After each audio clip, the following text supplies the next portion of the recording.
நீதிபதிகள் வீட்டிலேயே பணியாளர்களுக்கு மனித உரிமை மீறல்கள் நடப்பதாக ஓய்வு பெற்ற நீதிபதி சந்துரு குற்றம் சாட்டியுள்ளார். சென்னையில் வீட்டு வேலை தொழிலாளர்களின் உரிமை குறித்த கருத்தரங்கில் பேசிய அவர், வீட்டு வேலை செய்பவர்கள் அமைப்பாக இணைந்து போராடினால் விடிவு கிடைக்கும் என தெரிவித்தார். அவர்கள் எல்லாம் மேஜையிலே அமர்ந்து சாப்பிடுவார்கள், நாம் தரையிலே போய் சாப்பிடுவோம். அவர்களுக்கெல்லாம் வேறு தட்டு, நமக்கு ஒரு தட்டு. அவர்கள் அந்த வீட்டிலே 4-5 குளியலறையும் ஓய்வறையும் இருக்கும். ஆனால் நாம் எங்கே செல்ல வேண்டும்? அவர்கள் அந்த ஊழியர்களுக்காக வைத்திருக்கக்கூடிய ஒரு அந்த கழிவறைக்குத்தான் நாம் செல்ல வேண்டும். இதெல்லாம் என்னைக்காவது நாம் யோசி பார்த்திருக்கிறோமா?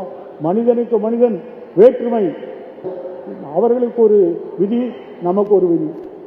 அப்படி உணவு பண்டங்களிலே மீண்டு போனதை கொடுப்பார்கள். 3 நாள் வைத்ததை அவர்கள் அந்த பிரிட்ஜில் எடுத்து இதை எடுத்துட்டு போவோம். நம்முடைய வயிறு குப்பை தொட்டியா?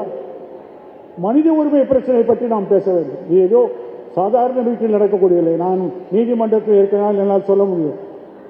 நீதிமன்றத்தில் இருக்கக்கூடிய நீதிபதி அவர்கள் வீட்டிலே கூட இப்படிப்பட்ட நிகழ்ச்சிகள் பல நடந்து கொண்டிருக்கின்றன.